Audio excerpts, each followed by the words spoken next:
this session and all of them should be also dedicated to Rifah Shlema of Rabbi Yaron Reuven Shlita. His name is Yaron Ben Doris. Yehudis Bas Noach, Ariel Ora Basana, Yemim Rasirach Alvas Brindel, David Shlomo Ben Sandra, and also a quick release of Moshe Shmuel Ben Pnina, and Atzlacha Rabba to Geveres Chana Bas Abraham Avinu and the whole family. So we continue today with our book Kosher Kitchen, and we are on the last chapter 19. Right, and we going a utensil by utensil, and we're on letter P. Right, and it's alphabetical order. Pot holder. One should use two separate, distinctly identifiable pot holders. One for meat and one for dairy. Pot holder. If pot holder is washed in a hot water and detergent, it may be changed from one use to another. Okay. So pot holder. Okay. I'm not sure. Tell the truth what the pot holder is. Like, is it like these things that you hold the pot when it's hot, or looks like it's not like a pot rest? Okay. So, but it's something made of fabric. Looks like. So it's not mittens. Mittens we did last time or like some time ago. Okay. So again, one should use two separate, distinct, identifiable pot holders. Probably that's what it is. Right. One for meat and one for dairy. Okay. If the pot holder is washed in hot water and detergent. And it's usually that's how you want to do, like in soap or something. It may be changed from one use to another, no problem. But he said that we should have two sets. Okay, next one is pot lid. One must never cover a cooking dairy pot with a meat lid. I'm not sure why somebody would say so, or the reverse, or a pot of lift either on meat or dairy pot. Okay.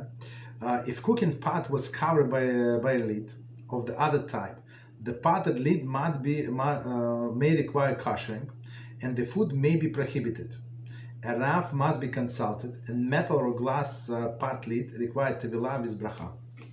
Okay, so it's already a lot of information. So let's do from the beginning. There is such a thing that today, especially, they do universal lids. I mean, the lid is going to fit like many styles of pots. Right. We have one of these. I mean, it came in a set. What is it? In a set with a frying pan, a long time ago, like very long time. But this company, but this lid, like it has like a section. I don't know how to describe it. It's like a silicone section. So meaning that this lid can fit at least this company pots, like 3 different styles of pots. Like even it's a smaller, like smaller. So this size and 2 sizes smaller. Right. I mean, we have only one frying pan from them, but it's very interesting, very interesting because if people bought, for example, this lid, this universal or whatever they call the universal lid, so meaning it can fit other pots. That's I'm not sure if it's such a good idea. If they use it this way, all right. So why? Now we're going to see. One must never cover a cooking dairy pot with a meat lid. Right. So, but when you have it's like a different color or something, right? For example, dairy is white and meat is red. So most likely you're never going to make this mistake. Does not make sense to cover the white pot with a red lid. Okay. But if it's universal, it could be problematic. 29. There is a pot that is presently cooking on a stovetop. Right. Actually, one should avoid putting even cold meat lid on a cold dairy pot. So that's in general. I mean, it's of course in this case you would not need to kosher if you cover cold meat pot with daily lid, but as precaution they say don't do it in general. Okay, right. So meat lid on a daily pot, daily lid on a meat pot, or parv lid on either meat and dairy. So because parv, as we said many times, we're trying to preserve parv, period. Right. If cooking pot was covered with a lid of the other type, right, the potted lid may require koshering, and the food may be prohibited. So I think that there's no explanation here, but the way I understand, if it's we're going to look at it, if it's binyam or not binyam, right, and plus what is it, boiling or not boiling. So now binyam, the lid was it used in the past 24 hours for the opposite type or not? Right. For example, they cooked. It's what is it? It's a dairy lid, right? But they use it in the past 24 hours. Used to cook vegetables, potatoes, right? So meaning right. So meaning it's part of.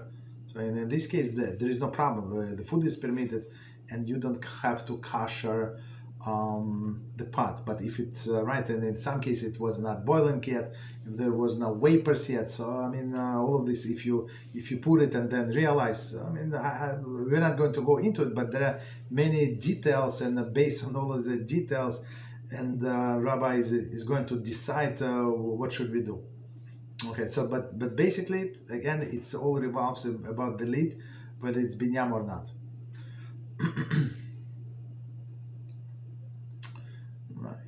Okay, so right, and in its opposite type, of course. All right. A Rav must be consulted. A metal or glass pot lid, required tevilah with bracha. So why tevilah with bracha? Because the food, right, sometimes like boiling over, or where all of the vapors they come to the lid, then drop back. So meaning the food does touch it. Okay, that's why you have to.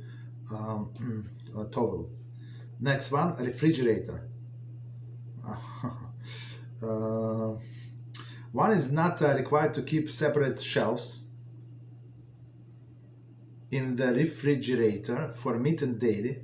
However, one should be careful that the meat and dairy spills should be wiped away before the food is placed in on the shelves.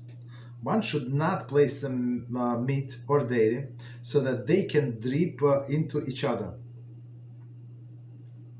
Okay, since spills are common, it is preferable to keep meat and dairy food on the separate sides of the refrigerator unless the shelves of solid glass. Right. It is advisable that one purchasing new refrigerator should consult Rav beforehand regarding Shabbos use. Some new refrigerators have Shabbos modes to minimize potential Shabbos problems. Okay, so it's a lot to say. All right, so let's start from the beginning, and BeEzrat HaShem we're going to explain. So as you see, it's summary. Many of the things we cover in different sections. Now he's a great tzaddik, put everything together and in concise form, but everything is here. So BeEzrat HaShem, let's do it. One is not required to keep separate shelves in refrigerator for the meat and dairy foods. I would, me personally, I would recommend to use separate shelves. Right, to use separate shelves you see, today many refrigerators that they come with flexible shelves. So flexible meaning adjustable that you can change the heights, and it's in many of them, unless it's very cheap models for government order for like a project or something, right? It's going to be not the complete shelf, but it would be like made of two parts, two sides. So meaning you can adjust, one is high, one is low, like you need the whole shelf. So meaning you can use half of the shelf. For example, people who do not eat much dairy, so they can use half of the shelf. So right, of course, you can do part of things there, like store on the back of the refrigerator, on the back of the shelves. There's some like if you bought like some extra, some juice, for example, you bought on sale, so you bought three, so you put on the back of the dairy, right? But I would recommend, even though it's not required, I would recommend to have this dairy separate section, whatever you have. You eat a lot of dairy, so put allocate the whole shelf. If not, as I said, do half shelf. Okay. So, and the problem is as he's saying also, like it's absolutely proper to buy storage containers. They don't cost much money, right? It's we had to order replacement lids just recently for some, because we had for many years. So this replacement lid, like this piece of plastic, cost was almost the price of the container. A little less, but basically for this kind of money. I mean, if you buy set, it's like for sure it's cost like a container with a lid. But since we need only 1 or 2 lids, so we bought only those. So what I'm trying to say, they're so cheap, like the glass one, like for storage, plastic one, and you have snap locks, meaning there's no leak. There is like a, what is it? Sometimes the rubber, like a gasket. Unbelievable. There is no leak. So in olden days, how you would like when I was little. So you put something like in a bowl, right? Whatever you finish, you did not finish. You put it in a bowl. There were no storage containers or something like. It was a long time ago. So like sometimes you take some from a top shelf and there is a soup or something. So it spills. Right, not often, but people do spill. But today, to spill in the refrigerator, it must be something open. So today, for example, if we do something like we wrap in plastic, right? Plastic, so it would not spill. Okay, and plus smell, right? If you have open containers, like the smell is going to go through the whole refrigerator. So now everything is going to smell with this food. Who needs that, right? So meaning there's no should be no spills, and plus, as he said, preferably to have the glass shelves. Again, today, it's majority of refrigerators come with the glass shelves. Glass shelves, unless you go to the cheapest model. So in this cheapest model, yeah, they're going to go with the classic metal shelves, and then on metal shelves, things can flip. Okay. However, one should be careful that the meat and dairy spills, right, should be wiped away before the food are placed on the shelves, right? Before placed on the shelves. So meaning like clean before you put, like, and some containers, even today when you buy things from a supermarket. Many of the containers are good. Yeah, actually, you can use the same container, right? You don't have to put in your own storage container. Some of the containers very good, right? So meaning that they tightly closed. Like spills today, it's I mean, it's not so common the way I see it. One should not place meat and dairy. So meaning, right? So if it's spilled, clean. And then clean up, right? One should not please place meat and dairy so that it can drip on each other. So I mean, if there is a potential to drip, it's already you're doing something wrong. So make sure you have all of the storage containers, and all of these problems do not exist. Okay. But if they open like the meat soup and they put it in a bowl in a refrigerator, so even sometimes you do it like you laser this and that. So just put plastic, take a piece of wrapping plastic and cut to the size, cover the bowl, and that's it. And that's it. It's never going to spill. Okay. Right. It is advisable that one purchasing new refrigerator talk to the rabbi. So, of course, I've tried to go with the Shabbos mode refrigerator. As we said many times, today they're much cheaper. Like almost they say like the same price as others. Like, right. But in olden days, it was like double price minimum. Only G did it, and some another company. That's it. Some models today, like many companies do it. Okay, so we finished with refrigerator, no problem.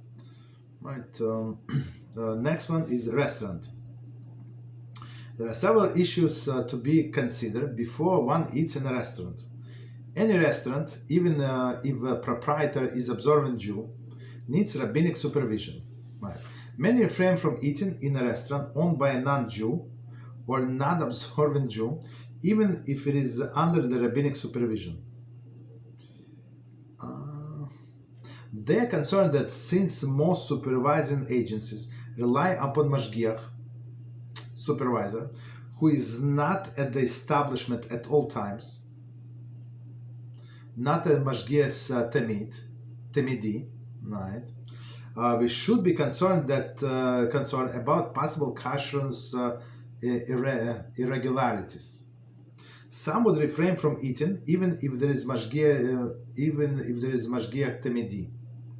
Okay, the mashgiach Hashkafa of the agent's eating establishment must include not only the actual kashrus of the food, but also checking for the vegetables, vegetable for bugs.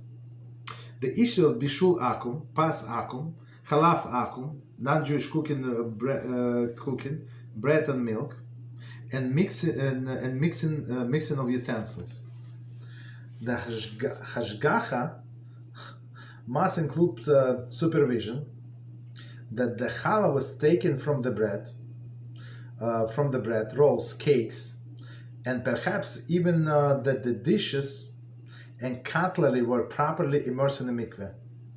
In short, the standards employed in the establishment should be no less that follow our own home.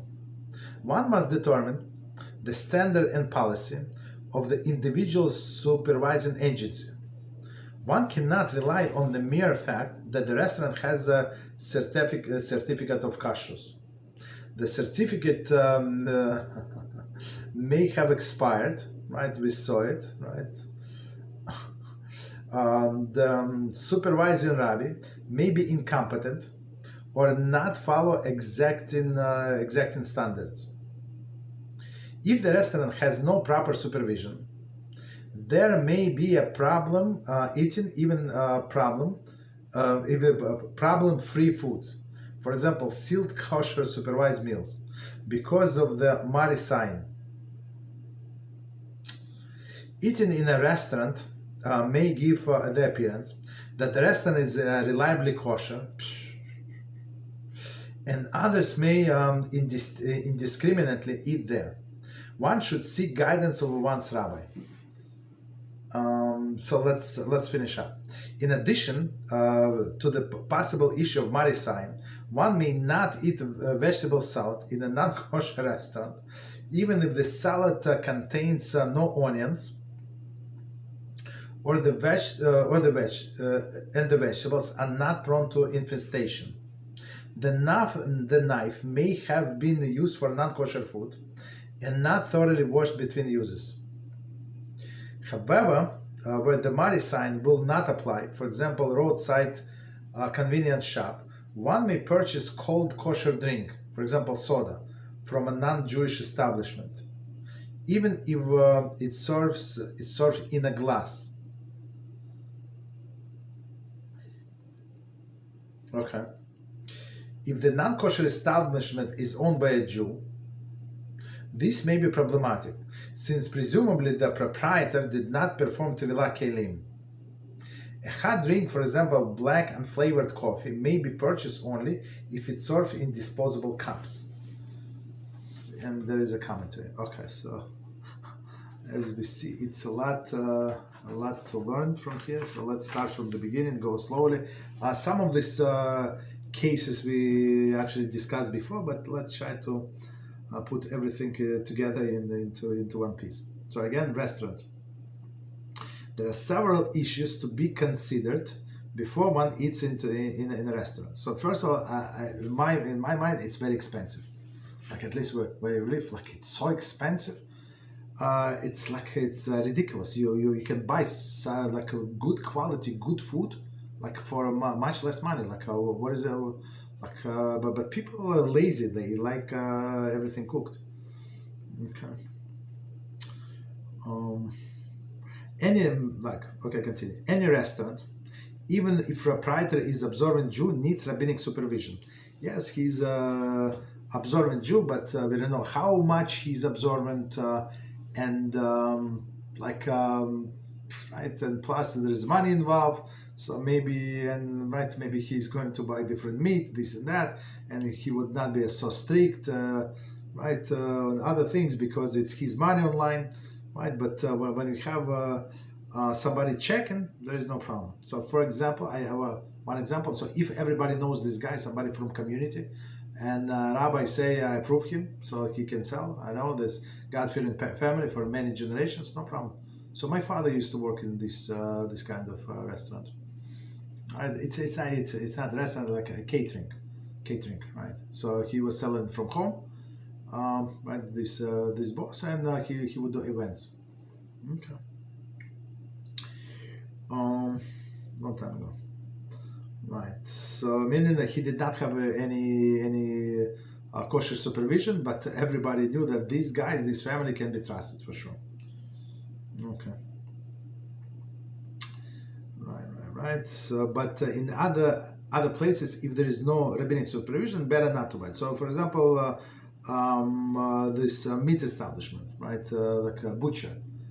So I mean, if there is no constant supervision, like smaller shop, so you just buy everything sealed, right? That's what we do, right? You buy sealed a piece of meat sealed, so you buy a little more. So you put it in the freezer. You're going to use it for the next six months or something.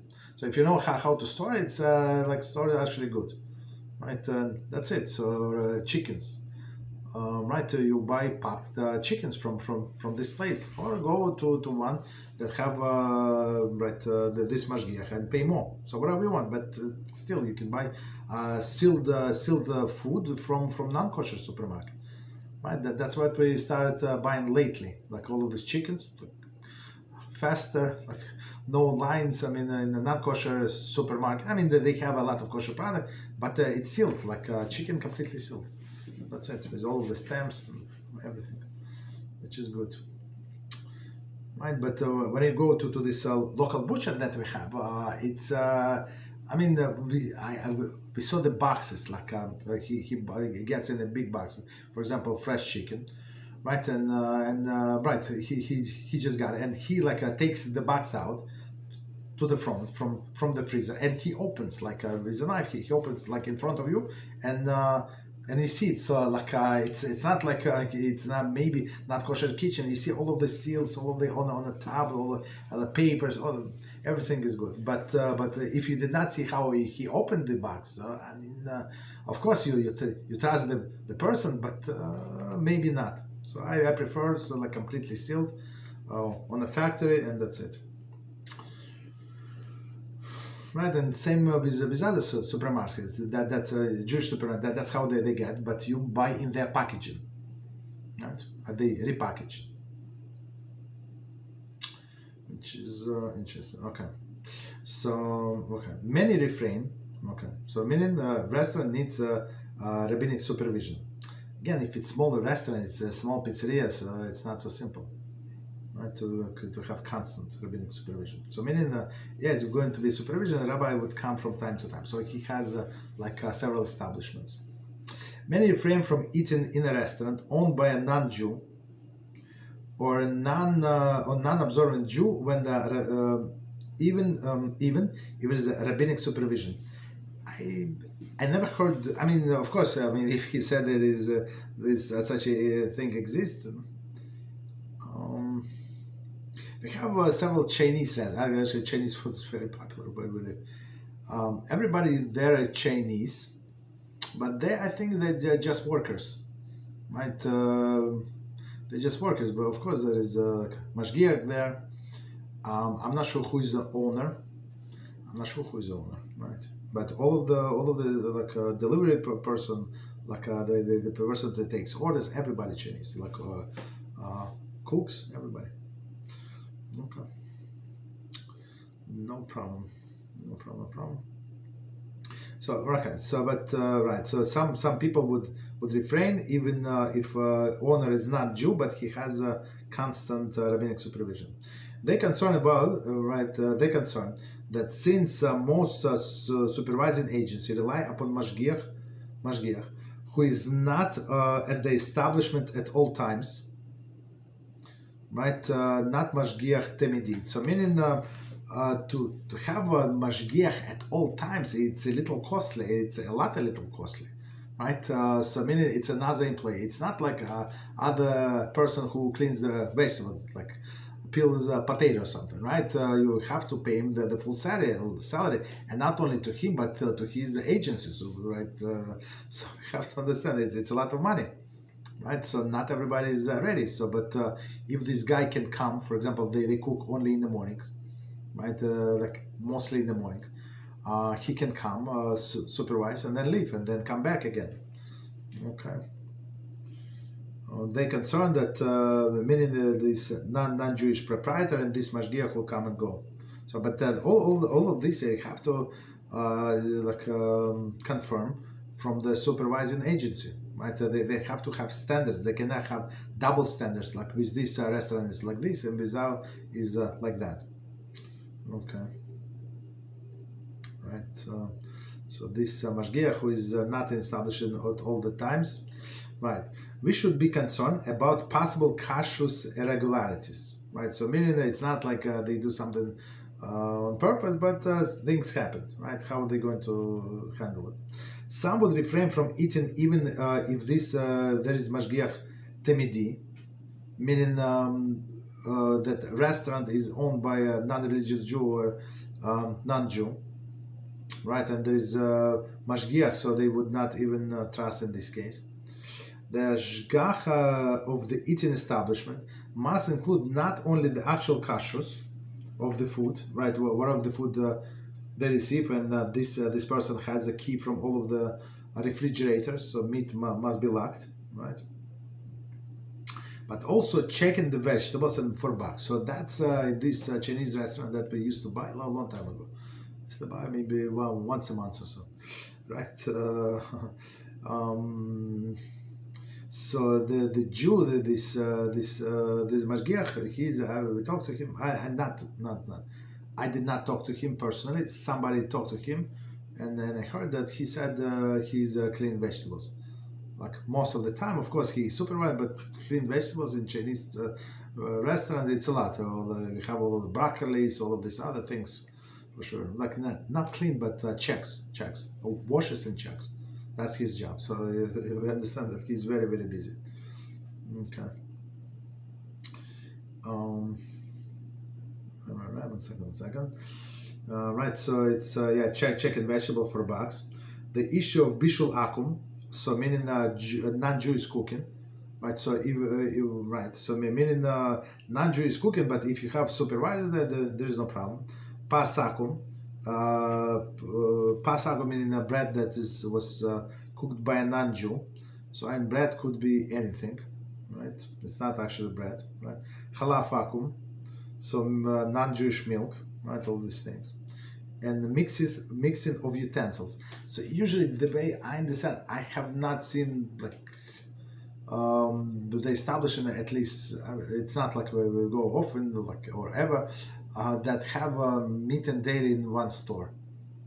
I mean, so supermarkets, yes, like when everything's sealed, like one refrigerator for a milk and cheeses, and another is for meat. There is no problem whatsoever with that, right? You can put it in one cart. There is no problem. But to say that in a restaurant like a dairy, like dairy and meat, I have not seen. No, it's very whether it's very dairy restaurant, so they have everything with cheese, everything with milk, right? Or it's meat, right? So they have all the parve dishes or meat dishes. So meaning that there is no problem with mixing in here. So even I remember a long time ago, they're so precise. In this Chinese restaurant, they put egg roll, vegetable egg roll, and in parentheses it says not parve. It's very interesting. So not parve meaning that they cook this egg roll in maybe in the oil that was used for meat. So it's not parve, right? Like is it meat inside? There is no meat inside, but you cannot call it parve. So it's but you cannot call it meat egg roll. If you say meat, so people would say, yeah, I ate you egg roll and there is no meat. How come? Like I give my money back. So it's vegetables. So like it's stuffed with vegetables, but there is but it was cooked in with meat, I guess. Okay. So it's some things they say in parentheses for Jews. So Jews understand what's going on, which is good. Continue. The Hashkafa must include supervision for challah was taken from the bread. So meaning that if it's I don't know, pizza, right? Pizza restaurant, or it's like what is it?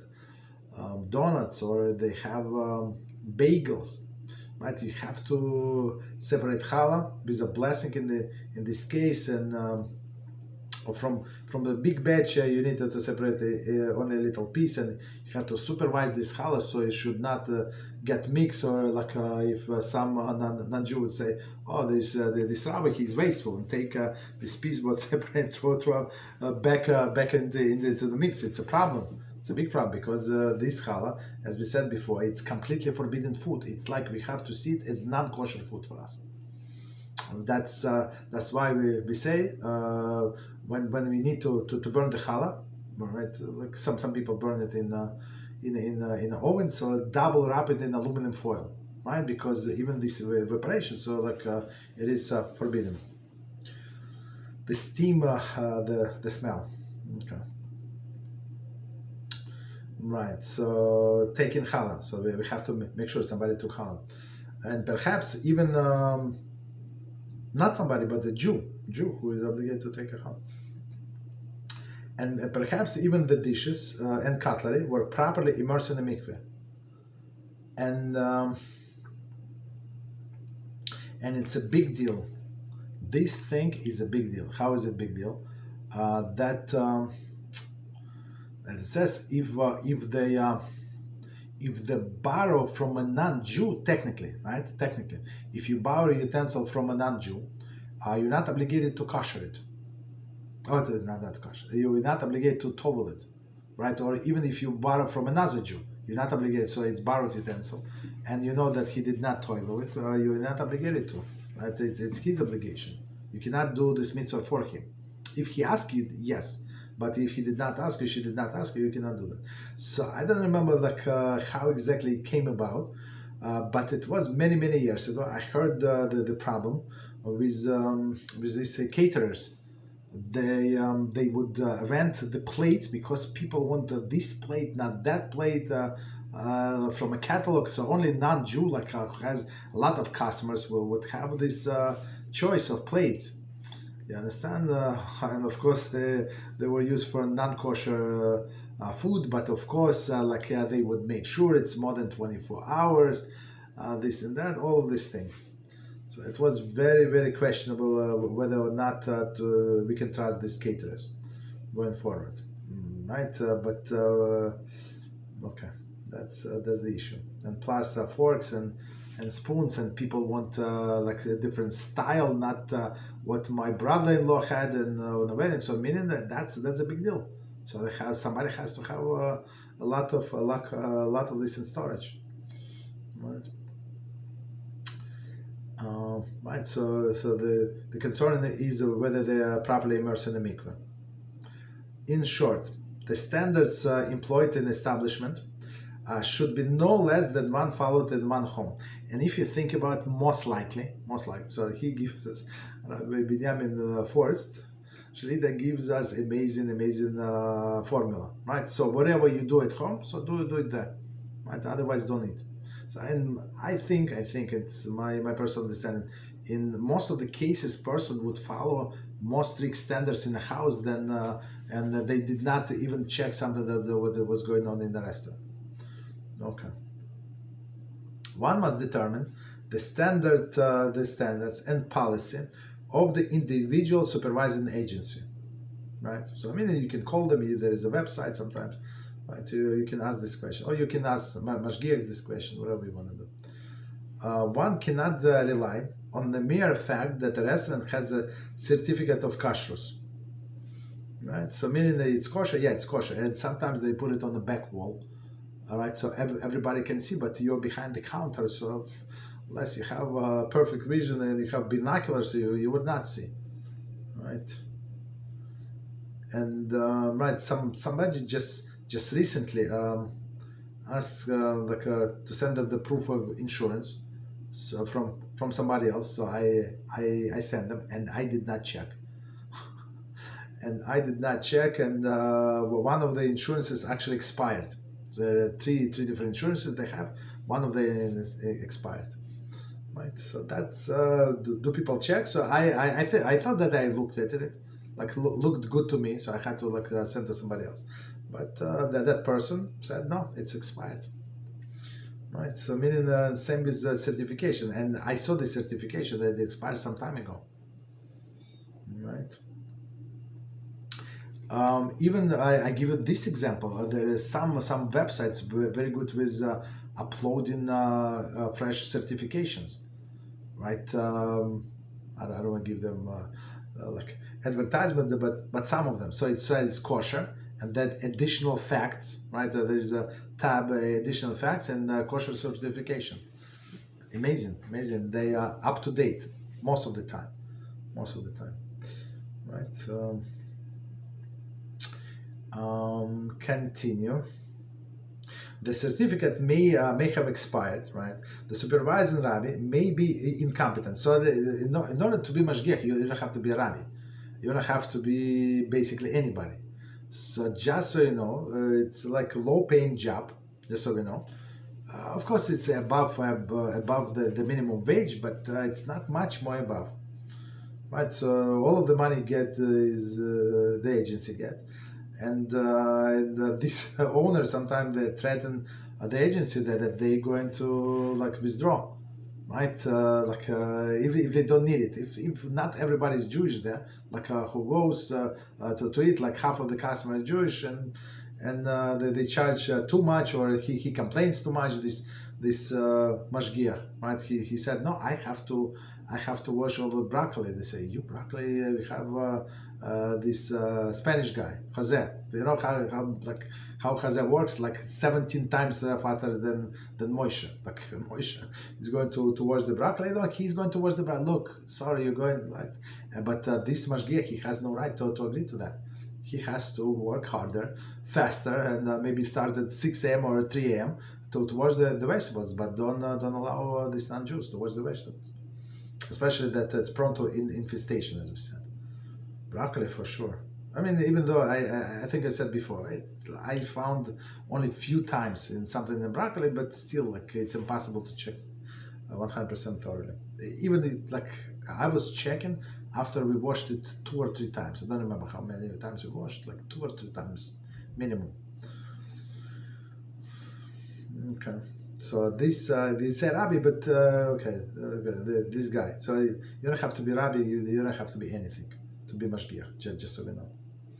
Right? Could be incompetent or not to follow exact standards. Again, he's lazy. Who cares? He checked this broccoli yesterday, and he said, "Look, I'm not going to check all of them." Yeah, but there is infestation. Maybe if I check only 3 of them, 3 out of 17 boxes, that's good. That's how people go, right? People become lazy, and that's how it goes. If the restaurant has no proper supervision, there may be a problem eating even a problem-free foods, right? So meaning now we're going to Hashkafa. Now it's not Halachah, Hashkafa. So meaning if there is no proper supervision, so it's semi this, semi that. It could be a problem, right? Even problem-free food. What is a kosher sealed packaged food? That's it, right? Because of what Mari sign. So what is Mari sign? People would see this person, this religious person, and because of his hat and his beard, they would decide that the restaurant is kosher. Yeah, but he eats from a different container, or like they put it on a plate or paper plate. Doesn't matter. So they saw it from the window from outside. This Jew, right, and they decided it's kosher. Yeah, but he ate sealed food. No, nobody cares. So meaning it could create Mari sign, so people would assume there is a kosher. So it's very interesting. This Chinese restaurant that we used to order from does not have tables next to the window. Very interesting, right? It has tables like you can take out and you can eat in, but it's further inside of the restaurant. Very interesting. So I just thought about it. So you cannot see from outside. I mean, if you appear for a long time, maybe you see further inside there is somebody is it, but otherwise you cannot see people. They eat there. Right. One second. So eat in the restaurant may give appearance, right? As we said, restaurant reliability, right? Reliability kosher, and others may indiscriminately eat there. One should seek guidance from one's Rav. So that's the problem. It's known issue, especially when, for example, a rabbi or somebody like a religious person being invited to not religious event or a semi-religious event. They say, yeah, it's going to be kosher food, and this guy comes, it's bar mitzvah of this guy, of this one of his students. For example, that's a problem to be in that place. It's a problem. Right? We had argument with these guys. So one of our students actually rebuked this rabbi. He said, Rabbi, but you know that the food not all of the kosher. So but people see you. Right, and they think that kosher. He said, "Don't worry about it. Worry about yourself." So suddenly he became very defensive.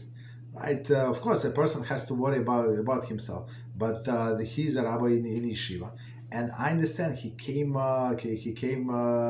to this event, and some half-naked ladies. And I understand the little boys balchuvas do some do speech, whatever reception before that, and then leave. Right, but he wanted to eat whatever kosher there, and he wanted to dance with the boy, but everybody almost dancing together. Maybe not right away, but he was there. But still, there is so many problems.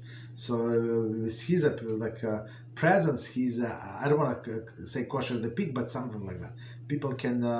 I can learn different lessons, and I have this conversation. Say you said different. You said you're not going to go, but other people are greater than you went. Okay, I said that they can do whatever they want. So I mean, some people go to the reception, or for example, on a wedding, they go to the chuppah and they leave right away. They don't stay for the whole event. Okay, that's a different story. Okay, I'm responsible for myself, for our students who care about what to do, but other people. Okay, we can warn them, but still they can do whatever they want. Right, free choice, which is not free. Okay, so and it says one should seek guidance from one's Rav. In addition to the possibility issue of Mari sign, so Mari sign, the way I see, meaning that people can take it wrong way. One may not eat vegetable salad in a non-kosher restaurant. Even the salad contains no onions or vegetables are prone to infestation. So, he eats, what does he eat? Cucumbers, right, and tomatoes. That's it. With olive oil, right? Virgin olive oil, meaning that's as kosher as it gets, right? And but people is going to see on a cold from paper plate even. Right, a plastic plate. Let's say, right? It's still problematic. People would not pay attention to these things. That it was a plastic plate. They would not pay attention. They saw the salad in his plate. I mean, and any salad is good, but he said clearly no onions, right? And no problematic vegetables, no lettuce or other things. You understand? That needs to be checked. Cauliflower, cauliflower, big problem, right? I mean, a big problem if you don't check. So if you check, there is less problem, right? Or broccoli, all of these things. Okay. So meaning Mari sign again. So he's putting stamp on a pig. Okay. And knife may have been used. The knife may have been used for non-kosher foods, and not thoroughly washed in between. Right? It says see chapter 8. Right? It's chapter about knife. Long time ago, but we spent, I don't know how many classes we spent about knife. So big issue. So meaning they cut meat, especially smaller restaurant. Okay, if top cooks, they would have special knife for special thing, like a separate knives. All of this they come with in a package, like all of these things. Right? We have one of my cousins is a professional cook. Right, professional cook. So very interesting. Continue. However, where the Mari sign is not applied, right? Not apply. For example, roadside convenience shop. One may purchase a cold kosher drink, there is soda, from a non-Jewish establishment, even if it serves in a glass. So I'm not sure why would somebody do it serve in a glass, but a different story. Okay, so technically, if it's a plain coffee, as we're going to see, like later on, plain coffee, like sugar, milk. Let's say you pour yourself milk, you see that it's a kosher milk. It's not it's not Halaf Israel, but at least there is a kosher supervision. Let's say, or just black coffee with sugar. Technically, it's not a problem, but again, like as I said last time, when we dealt with that, they use sponge to wash inside, and they wash it with all other utensils.